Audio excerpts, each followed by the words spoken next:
إن الحمد لله نحمده ونستعينه ونستغفره ونعوذ بالله من شرور أنفسنا ومن سيئات أعمالنا. من يهده الله فلا مضل له ومن يضلله فلا هادي له، وأشهد أن لا إله إلا الله وحده لا شريك له، وأشهد أن محمدا عبده ورسوله أرسله بالحق بشيرا ونذيرا وداعيا إلى الله بإذنه وسراجا منيرا.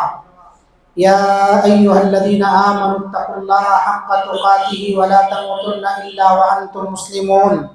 يا أيها الناس اتقوا ربكم الذي خلقكم من نفس واحدة وخلق منها زوجها وبث منهما رجالا كثيرا ونساء، واتقوا الله الذي تساءلون به والأرحام إن الله كان عليكم رقيبا. يا أيها الذين آمنوا اتقوا الله وقولوا قولا سديدا يصلح لكم أعمالكم ويغفر لكم ذنوبكم، ومن يطع الله ورسوله فقد فاز فوزا عظيما. أما بعد، فإن خير الحديث كتاب الله، وخير الهدي هدي محمد صلى الله عليه وسلم، وشر الأمور محدثاتها، وكل محدثة بدعة، وكل بدعة ضلالة، وكل ضلالة في النار. فأعوذ بالله السميع العليم من الشيطان الرجيم من همزه ونفخه ونفثه. بسم الله الرحمن الرحيم. إنما المؤمنون إخوة فأصلحوا بين أخويكم واتقوا الله لعلكم ترحمون. عن أبي حمزة أنس بن مالك رضي الله عنه خادم رسول الله صلى الله عليه وسلم عن النبي صلى الله عليه وسلم قال: لا يؤمن أحدكم حتى يحب لأخيه ما يحب لنفسه. متفق علیہ. برادران اسلام، حاضرین جمعہ، بزرگوں، نوجوانوں، عزیز بچوں، پردہ نشین اسلامی ماں اور بہنوں، خطبہ مسنونہ کے بعد سورۃ الحجرات کی ایک آیت کریمہ اور صحیح بخاری صحیح مسلم کی ایک حدیث ابو حمزہ انس بن مالک رضی اللہ عنہ کے حوالے سے آپ حضرات کے سامنے رکھی گئی ہے. اللہ تعالیٰ نے آیت کریمہ میں فرمایا: انما المؤمنون اخوہ، مومن آپس میں بھائی بھائی ہیں.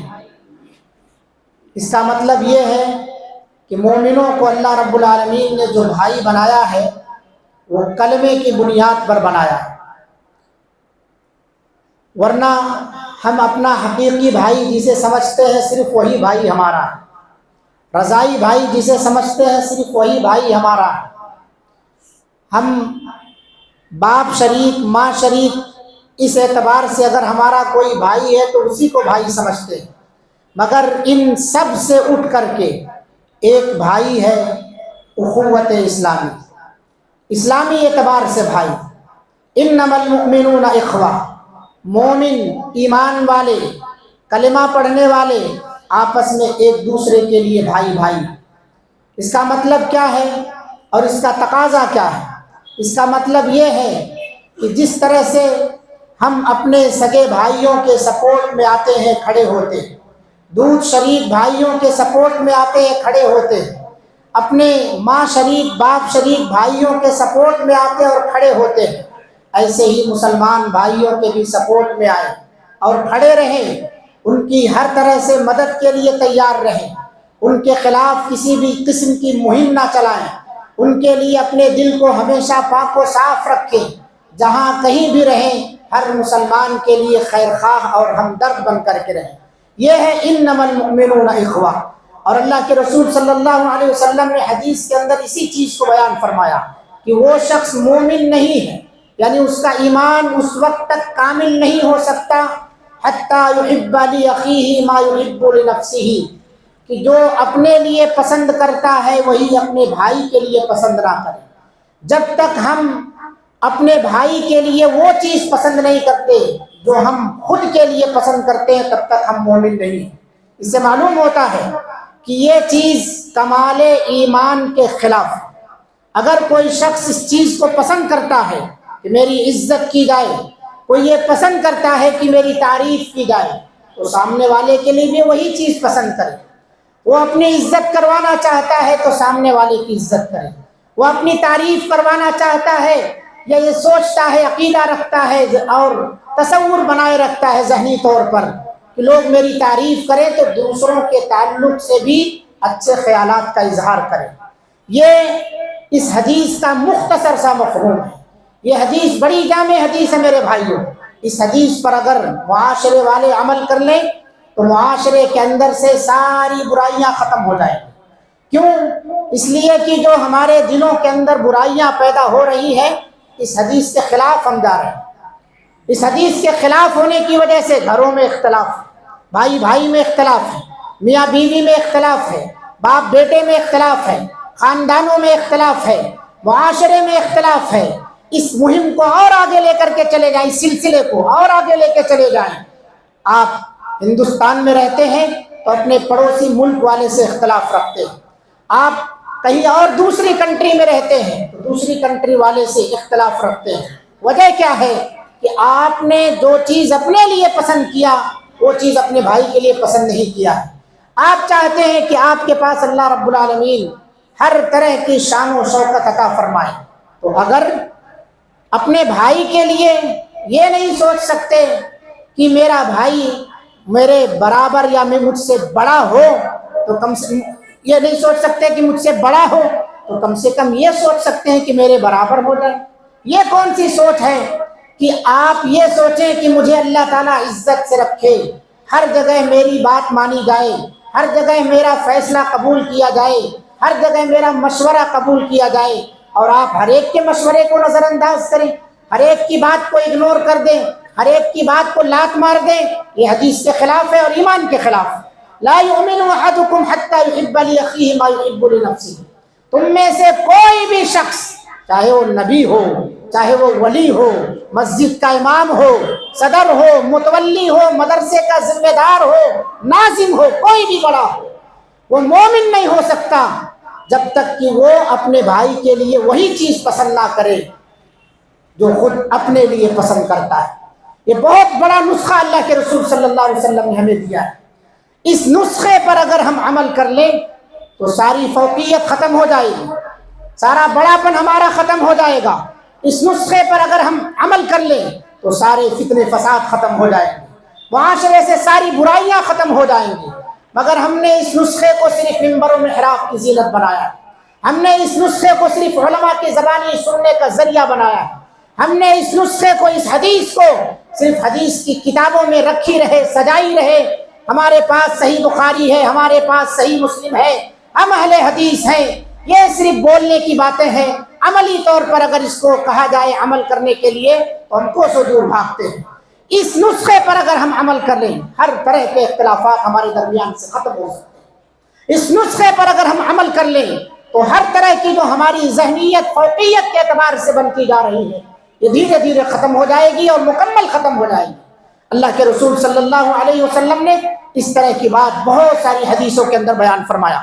اور اس حدیث کی اہمیت کے بارے میں اگر ہم غور کریں تو امام ابو زید القیروانی رحمۃ اللہ علیہ فرماتے ہیں کہ یہ حدیث ان 4 حدیثوں میں سے ایک بنیادی حدیث ہے جس پر تمام اچھے اخلاق اور آداب کے دار و مدار ہے. تمام اچھے اخلاق اور آداب کے دار و مدار 4 حدیثوں پر ہے. نمبر 1، من کان یؤمن باللہ والیوم الاخر فلیقل خیرا او لیصمت. یعنی ان 4 حدیثوں پر اگر آدمی عمل کر لے جائے سب سے اچھے اخلاق کا مالک بن سکتا ہے. جو شخص اللہ پر اور آخرت کے دن پر ایمان رکھتا ہے فلیقل خیرا او لیصمت، اسے چاہیے بات کرے تو اچھی بات کرے ورنہ گونگا بن کر کے بیٹھا رہے، خاموش رہے. وہ بولے تو اچھی بات کے لیے زبان کھولے، فتنے فساد والی باتیں نہ کرے. من کان یؤمن باللہ، یہاں پر کیا اللہ نے فرمایا؟ جو اللہ پر اور آخرت کے دن پر ایمان رکھتا ہے. یعنی اگر آپ اچھی بات نہیں کر رہے تو اس کا مطلب آپ کا ایمان اللہ پر بھی نہیں ہے، آخرت کے دن پر بھی نہیں.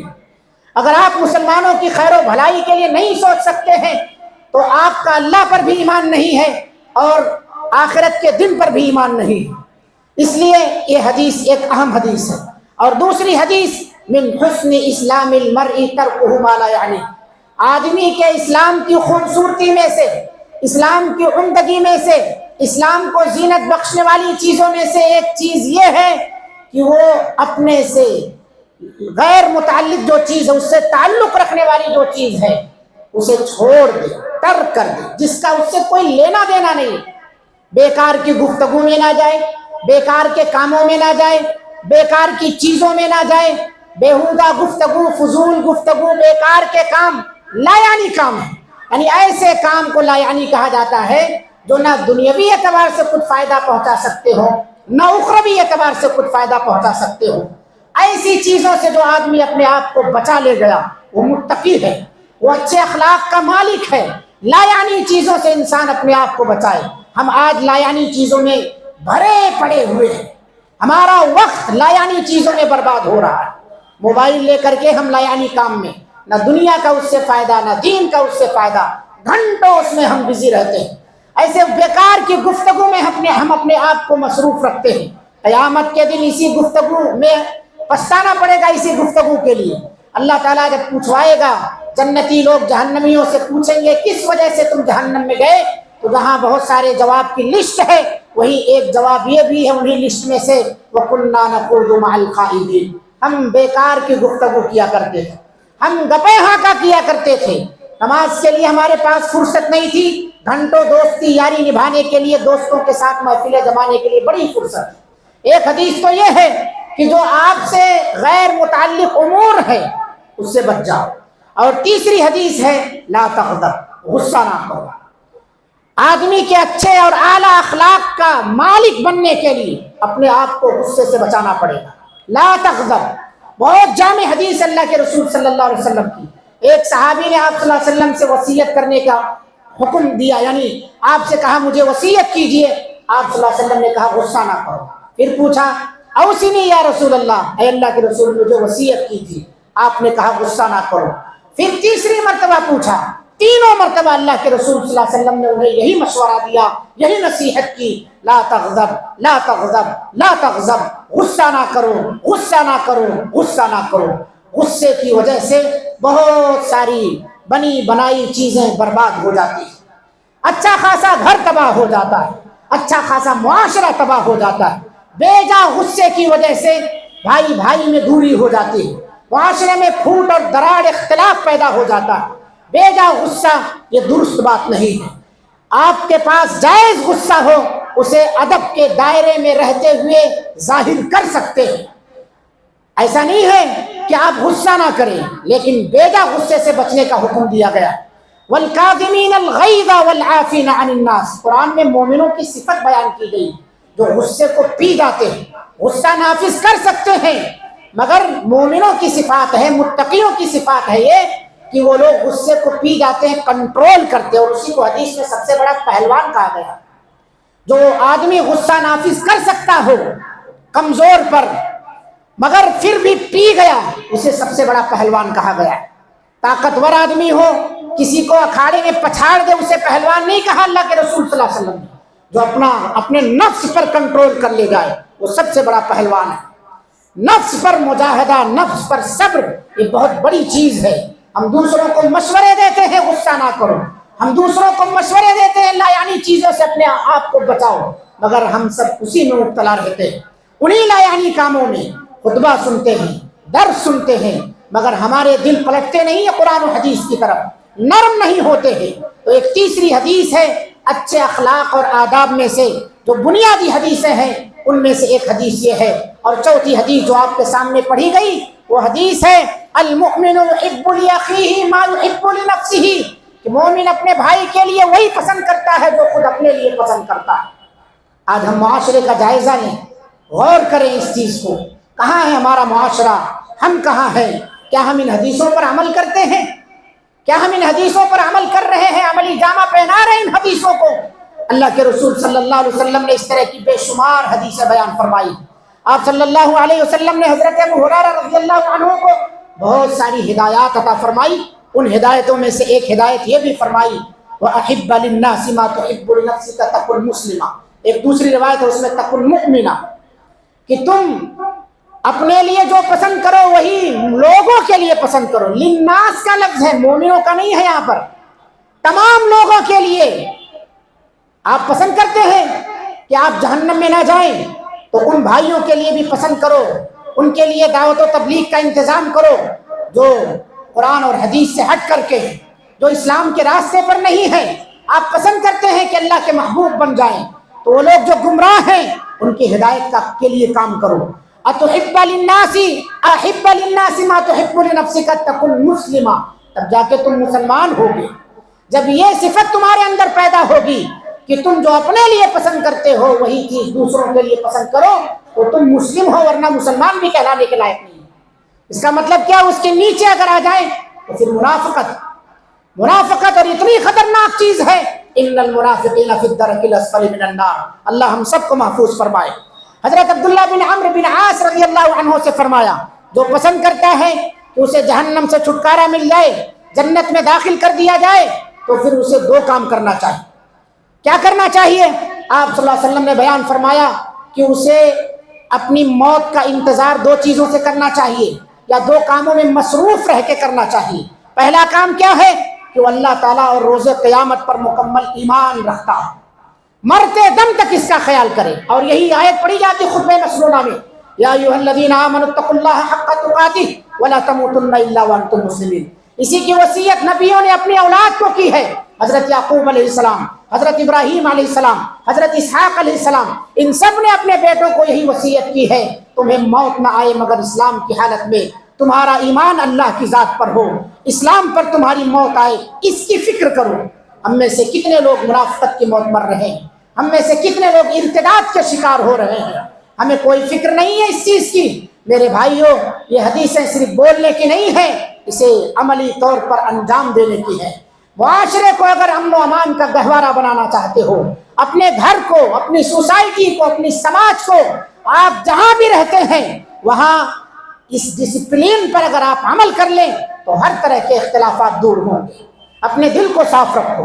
جس آدمی کے دل کے اندر بغض ہوگا، کینہ ہوگا، حسد ہوگا، وہ اس نسخے پر کبھی عمل نہیں کر سکتا. پتہ کیا چلا کہ اس نسخے پر عمل کرنے کے لیے پہلے ہمیں اپنے دل کو صاف کرنا ہوگا. اسی لیے امام حسن بصری رحمۃ اللہ علیہ کہتے ہیں کہ میں نے جتنا دل کے اصلاح پر محنت کی ہے اتنا کسی اور چیز کے اصلاح پر محنت نہیں کی ہے. اپنے دل کو مانجو، اپنے دل کی صفائی کرو. دل کی صفائی اللہ کے نزدیک محبوب ہے. الا من اتى اللہ بقلب سلیم، جو قلب سلیم، صحیح سلامت دل لے کر کے حاضر ہوگا اللہ کے پاس، وہی کامیاب ہوگا، وہی جنتی ہوگا. جس دل کے اندر غل ہو، حقد ہو، کینہ ہو، بغض ہو، اس آدمی کی دنیا میں مغفرت ہی نہیں ہوتی. فرشتے ہر ہفتے اترتے ہیں، پیر کو، جمعرات کو، دو لوگوں کو چھوڑ کر کے سب کی رپورٹ اللہ رب العالمین کے پاس پہنچاتے ہیں. ایک وہ شخص جو مشرک ہو، اس کی رپورٹنگ اللہ کے پاس درج نہیں کرائی جاتی، اور دوسرا وہ شخص جس کے دلوں کے اندر بھائیوں میں اختلاف کی وجہ سے درار پیدا ہو گیا ہو، دل نفرت سے بھر گیا ہو، اسے چھوڑ دیا جاتا حتی یصطلحا، یہاں تک کہ وہ دونوں آپس میں صلح کر لیں. صلح نہیں کرتے ہیں تو رپورٹ ویسے ہی ہے. صلح کر لیا، اللہ رب العالمین کے پاس ان کی رپورٹنگ کی جاتی ہے. کیا آپ پسند کریں گے کہ اللہ رب العالمین کے پاس آپ کا نام درج نہ ہو؟ کیا آپ پسند کریں گے کہ آپ کی رپورٹ ایسے ہی چھوڑ دی جائے اور اللہ کے حضور جب آپ پہنچیں تو ان لوگوں میں آپ کا شمار ہو جو مشرکوں کے ساتھ گویا ایسے لوگوں کا حشر مشرکوں کے ساتھ ہو رہا؟ کتنی خطرناک چیز ہے. ہم شرک سے لوگوں کو روکتے ہیں، اپنے آپ کو توحید پرست کہلواتے ہیں، اور ہمارا حشر کس وجہ سے؟ بھائیوں میں درار ہونے کی وجہ سے، دلوں میں ایک دوسرے کے لیے بغض ہونے کی وجہ سے. مشرکوں کے ساتھ ہو، فرشتہ ہمیں نفرت کی وجہ سے چھوڑ کے چلا جائے، کس وجہ سے؟ ہم مشرک تو نہیں ہیں، ہم توحید پرست ہیں، مگر ہمارا دل دوسرے مسلمان بھائی کے لیے صاف نہیں. ہمارا دل دوسرے مسلمان بھائی کے لیے نفرت زدہ ہے، کینہ کپٹ ہے، بغض و حسد ہے. حتی یصطلحا، وہ صلح کر لیں، ان کی رپورٹنگ ہوگی. وہ صلح کر لیں، مشرکین کے ساتھ ان کا حشر نہیں ہوگا. وہ صلح کر لیں، مشرکوں کی صف میں نہیں آئیں گے وہ. اس لیے میرے بھائیوں اس چیز کا خیال رکھیں. تو اللہ کے رسول صلی اللہ علیہ وسلم نے حضرت عبداللہ بن عمرو بن عاص سے کہا کہ جہنم سے چھٹکارا چاہتے ہو، جنت میں داخل ہونا چاہتے ہو تو اس بات کا خیال رکھو کہ اللہ تعالیٰ اور روز قیامت پر مکمل ایمان ہونا چاہیے. اور جو شخص یہ چاہتا ہے کہ وہ جنت میں داخل ہو، اسے دوسرا کام یہ کرنا چاہیے کہ لوگوں کے ساتھ وہی سلوک روا رکھے جو اپنے لیے پسند کرتا ہے. وہ چاہتا ہے کہ میرے ساتھ لوگ اچھے سے بات چیت کریں، میری عزت کریں، میری توقیر کریں، تو اسے بھی چاہیے کہ دوسروں کا بھی احترام کرے. خود اس کا احترام کیا جائے گا. عزت کرنے کے لیے کسی سرٹیفکیٹ کی ضرورت نہیں. آپ خود عزت کریں، سامنے والا خود بخود عزت کرے گا. ایک بار دو اللہ کے رسول صلی اللہ علیہ وسلم گلیوں میں چلتے تھے، چھوٹے چھوٹے بچوں کو سلام کرتے تھے. کیا مطلب تھا چھوٹے چھوٹے بچوں کو سلام کرنے کا؟ حالانکہ آپ نے کہا ہے کہ بڑے چھوٹے کو سلام کرے، چھوٹا بڑے کو سلام کرے، اور یہاں اللہ کے رسول صلی اللہ علیہ وسلم کیا کر رہے ہیں؟ خود آپ چھوٹوں کو سلام کر رہے ہیں، تعلیم دے رہے ہیں چھوٹے چھوٹے بچوں کو. ایک بار، دو بار، تین بار جب آپ سلام کریں گے تو چھوٹا آپ سے سیکھ کر کے خود پہل کرے گا سلام کرنے میں. اور سلام جب کریں گے تو آپس میں ایک دوسرے کے درمیان الفت اور محبت پیدا ہوگی. آپ صلی اللہ علیہ وسلم نے بیان فرمایا، کیا میں تمہیں وہ نسخہ نہ بتا دوں جس کی وجہ سے تم آپس میں محبت کرنے لگ جاؤ؟ ہم نے سلام کو ترک کر دیا ہے جو محبت کا پہلا نسخہ ہے، پہلی سیڑھی. تم آپس میں سلام کرنے لگو، تحاببتم، افشوا السلام بینکم، سلام کو عام کرو، تمہارے درمیان محبت پیدا ہو جائے گی. ہم میں کسی سے بھی کچھ رنجش ہو جاتی ہے، ہم سلام کلام چھوڑ دیتے ہیں، سگے بھائیوں کو چھوڑ دیتے ہیں، کوئی پرواہ نہیں ہوتی ہے. تو یہ تو اسلامی مومن بھائی ہیں، مومن ایمانی اعتبار سے رشتے میں لگ رہے ہیں بھائی، ان کو تو اور اگنور کر دیا کرتے ہیں ہم لوگ. جن بھائیوں کا گھر بازو میں ہے، بغل میں ہے، پڑوس بنے ہوئے ہیں، ہم ان بھائیوں کو ہم ترک کیے ہوئے ہیں. یہ تو بہت دور کے آتے ہیں. لیکن میرے بھائیوں، یہ ایمان والوں کی پہچان نہیں ہے، یہ منافقوں کی پہچان ہے. یہ ایمان والوں کی صفت نہیں ہے، متقیوں کی صفت نہیں ہے، اہل حدیثوں کی صفت نہیں ہے. اس لیے اگر آپ اہل حدیث ہو، متقی بننا چاہتے ہو، مومن کہلوانا چاہتے ہو، تو اپنا دل ایک دوسرے مسلمان کے لیے صاف رکھو. اپنا دل اپنے ایمانی بھائی کے لیے، مومن بھائی کے لیے صاف اور پاک رکھو. بغض، کینہ، کپٹ اور جتنی بھی دل کی بیماریاں ہیں، تمام غلاظتوں سے دل کو صاف رکھو. آپ صلی اللہ علیہ وسلم نے فرمایا، لوگوں کے ساتھ وہی سلوک کرو جو اپنے لیے پسند کرتے ہو تو جنت میں جاؤ گے. اسی طرح سے یزید بن اسد سے فرمایا، اتحب الجنہ، جنت چاہتے ہو تم؟ تو انہوں نے کہا نعم یا رسول اللہ، ہاں اللہ کے رسول صلی اللہ علیہ وسلم. تو آپ نے کیا فرمایا جنت میں جانے کا نسخہ؟ فَأَحِبَّ لِأَخِيكَ مَا تُحِبُّ لِنَفْسِكَ، جو اپنے لیے پسند کرتے ہو وہی اپنے بھائی کے لیے پسند کرو. یہ جنت میں جانے کا نسخہ ہے. جنت چاہتے ہو؟ ہر شخص سے پوچھا جائے اس مسجد کے اندر، ہر مسلمان سے پوچھا جائے، ہر انسان سے پوچھا جائے، ہر کوئی چاہے گا کہ ہم سورگ میں جانا چاہتے ہیں.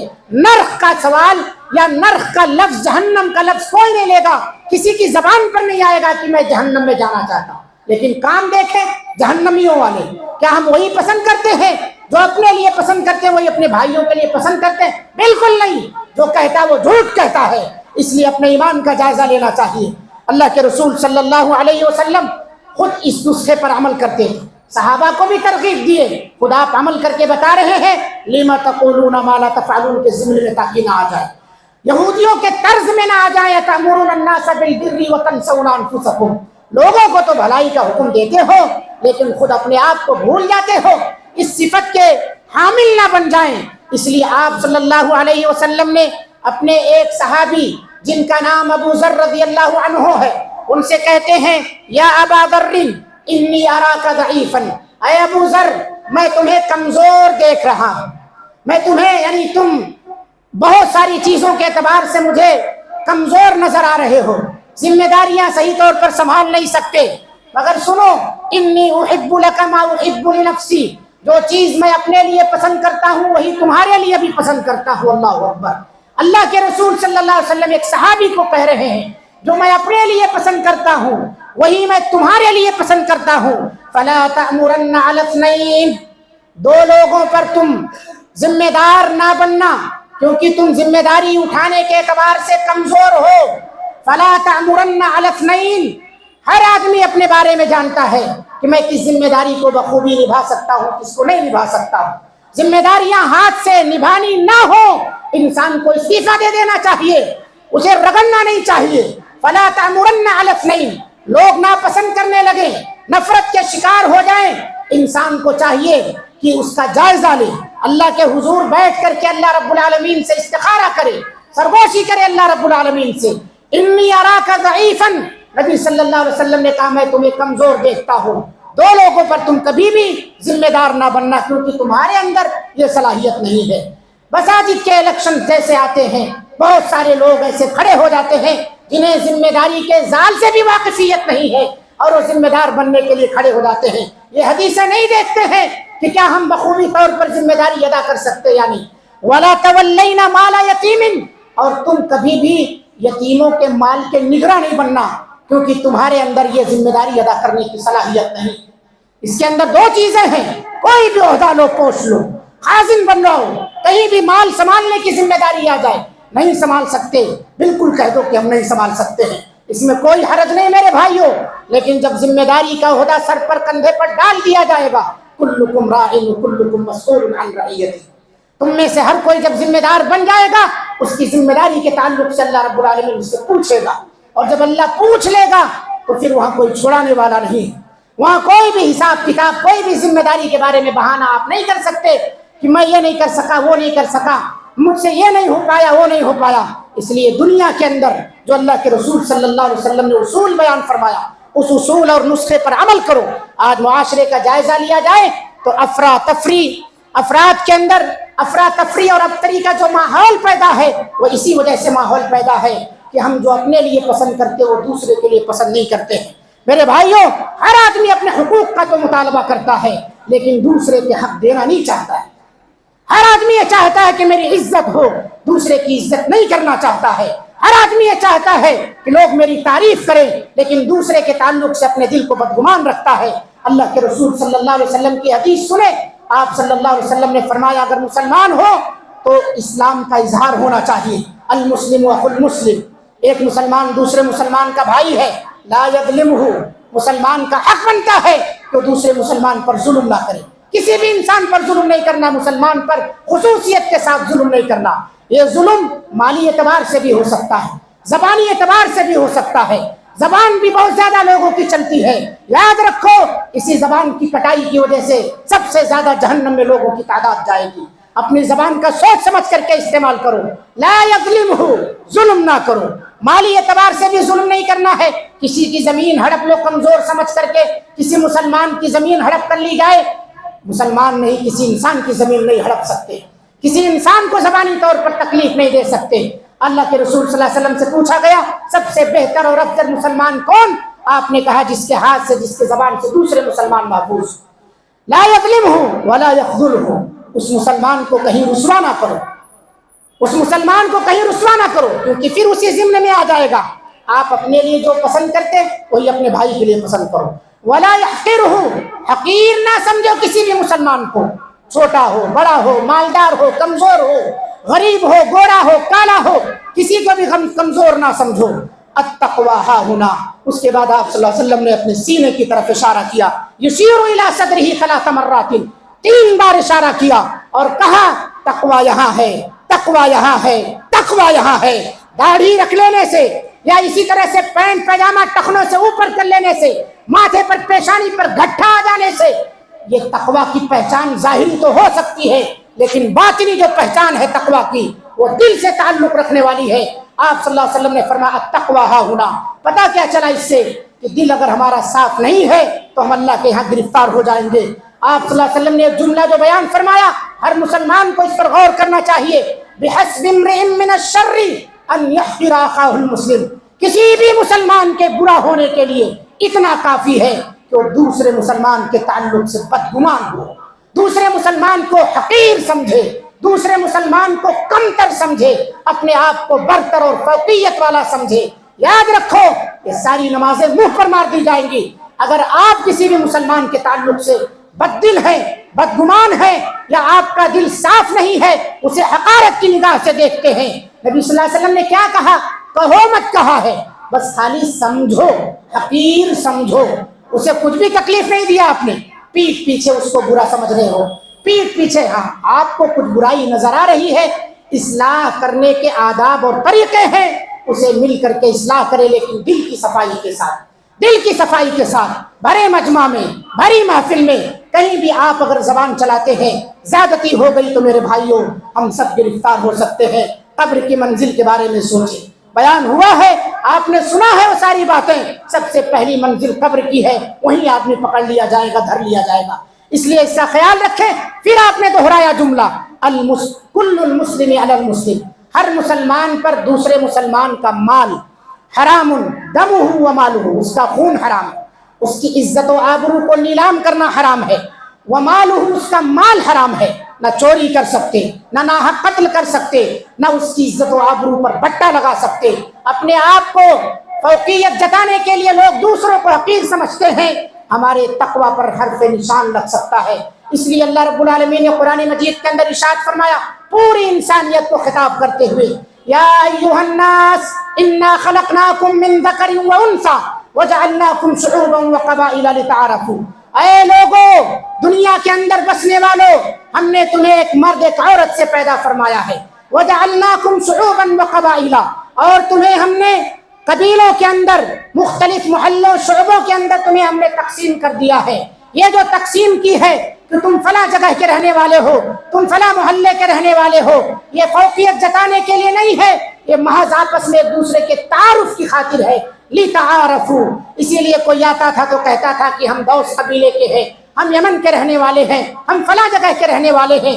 نبی کریم صلی اللہ علیہ وسلم نے فرمایا، اگر فوقیت جتانے کی کوئی چیز ہے، اللہ کے یہاں کسی چیز کا اعتبار کیا جائے گا، ان اکرمکم عند اللہ اتقاکم، اللہ کے نزدیک جو تم میں سب سے متقی ہوگا اسی کی عزت افزائی کی جائے گی، وہی معزز ہے۔ دوسرا اپنے آپ پر ترم خواہ بنا بیٹھا رہے، وہ معزز نہیں رکھتا اعلیٰ کی نگاہ میں۔ یہ ہے اصل عزت اللہ کے یہاں، جس پر ہمیں محنت کرنی ہے، فوکس رکھنی ہے، ہم اس کی طرف ذرہ برابر دھیان نہیں دیتے۔ اللہ کے رسول صلی اللہ علیہ وسلم نے مدینہ کی ریاست جب قائم فرمائی تو یہ ساری جو تعلیمات کی ہے، ان تعلیمات کا نتیجہ تھا کہ ایک مسلمان کے گھر بکری کے سرے کا ہدیہ آتا ہے، وہ مسلمان دوسرے کے ہاں بھیج دیتا ہے، وہ مسلمان تیسرے کے ہاں بھیج دیتا ہے، وہ مسلمان پھر آگے بھیج دیتا ہے۔ ایسا ہوتے ہوتے کئی گھروں کو چکر لگا کے پھر وہ ہدیہ پہلے والے کے پاس واپس آ گئے۔ جنگ کے میدان کے اندر یرموک کا واقعہ آپ لوگوں کے سامنے ہے، زخمی پڑے ہوئے ہیں، پیاس سے نڈھال ہیں صحابہ کرام۔ ایک آدمی پانی لے کر کے پہنچا، اپنے چچا زاد بھائی کو پانی پیش کر رہا ہے، دوسرا زخمی چلا رہا، العطش العطش، پیاس پیاس۔ وہ بھائی کہتا ہے پہلے میرے بھائی کو پلائے، اس کے پاس لے جاتے ہیں، ایک اور آواز آتی ہے، العطش العطش، پیاس پیاس، ادھر لے جاتے ہیں، تب تک ایک اور چلاتا ہے، پھر وہ کہتا ہے میرے بھائی کو پلا دو، میرے بھائی کو پلا دو۔ اس طرح سے وَيُؤْثِرُونَ عَلَىٰ أَنفُسِهِمْ وَلَوْ كَانَ بِهِمْ خَصَاصَةٌ پر عمل کرتے ہوئے سارے لوگ جان دے دیے، مگر ایک دوسرے کو پانی کی اہمیت دینے کے لیے انتقال کر گئے بنا پانی پیے ہوئے۔ یہ وہ تھے صحابہ، ہمیں اللہ تعالیٰ نے ان کو اپنے ایمان کا معیار بنانے کا حکم دیا ہے۔ اس لیے میرے بھائیوں، ہم سب کو مرنا ہے، دل صاف رکھ کے اللہ تعالیٰ کے پاس جائیں، کسی کو حقیر نہ سمجھیں، اپنے دلوں کے اندر بغض کینہ نہ پالیں۔ یہ اللہ کے رسول صلی اللہ علیہ وسلم نے جو حدیث بیان فرمائی، لا یؤمن احدکم حتی یحب لاخیہ ما یحب لنفسہ، کوئی بھی آدمی اس وقت تک کامل مومن نہیں ہو سکتا، کافر بھی نہیں ہو سکتا، وہ ناقص الایمان ہے، وہ شخص کامل مومن نہیں ہو سکتا جب تک کہ وہ چیز اپنے لیے پسند نہ کرے، جو دوسروں کے لیے وہ چیز نہ پسند کرے جو اپنے لیے پسند کرتا ہے۔ یہ نسخہ ہے اور یہی پیغام ہے۔ اللہ رب العالمین سے دعا ہے اللہ تعالی ہم تمام کو اپنے دلوں کو صاف رکھنے کی توفیق عطا فرمائے۔ اللہ رب العالمین سے دعا ہے اللہ تعالی ہمیں ہر ایک مسلمان کی عزت اور تکریم کرنے کی توفیق عطا فرمائے، کسی مسلمان کو بھی حقیر جاننے سے اللہ تعالی ہم سب کو محفوظ فرمائے۔ اخوت اسلامی کا جو معیار ہے اللہ نے اسے نعمت قرار دیا بھائی چارگی کو، اس نعمت کا ہمیں شکر ادا کرنے کی توفیق عطا فرمائے۔ واذکروا نعمت اللہ علیکم اذ کنتم اعداء فالف بین قلوبکم فاصبحتم بنعمتہ اخوانا۔ یہ بہت بڑی نعمت ہے، اللہ ہمیں اس نعمت کی قدر کی توفیق عطا فرما۔ رب العالمین ہم تمام لوگوں کے اندر جو بھی ہمارے گھروں میں، ہمارے سماج میں، ہماری جماعت و جمعیت کے اندر تھوڑا بہت بھی اختلاف ہو، اللہ تعالی ہمیں اس اختلاف کو دور کرنے والا بنا، اختلاف کو ہوا دینے سے ہم سب کو محفوظ فرما۔ ہمیں اپنے محلے معاشرے کو اللہ رب العالمین امن و امان کا گہوارہ بنانے کی توفیق عطا فرما۔ رب العالمین ہم تمام لوگوں کو ایک اور نیک بنا، اسلام کے کلمے پر ہم سب کو متحد کر دے، قرآن اور حدیث کی دعوت پر ہم سب کے اندر اتحاد و اتفاق پیدا فرما۔ اللہ تعالی ہم سب کی دعاؤں کو قبول فرما، اپنے فضل و کرم سے ہم سب کو مومن بنا دے، ہمیں آپس میں بھائی بھائی بنا دے، یہ تیرے ہی فضل و توفیق سے ہے، ورنہ شیطان نے وعدہ کیا ہے ایسے ہی لوگوں کو بہکاتا ہے۔ اللہ شیطان کے بہکاوے اور اس کے فتنے سے ہم سب کی حفاظت فرما۔ آمین۔ اقول قولی هذا واستغفر الله لي ولكم ولسائر المسلمين فاستغفروه انه هو الغفور الرحيم۔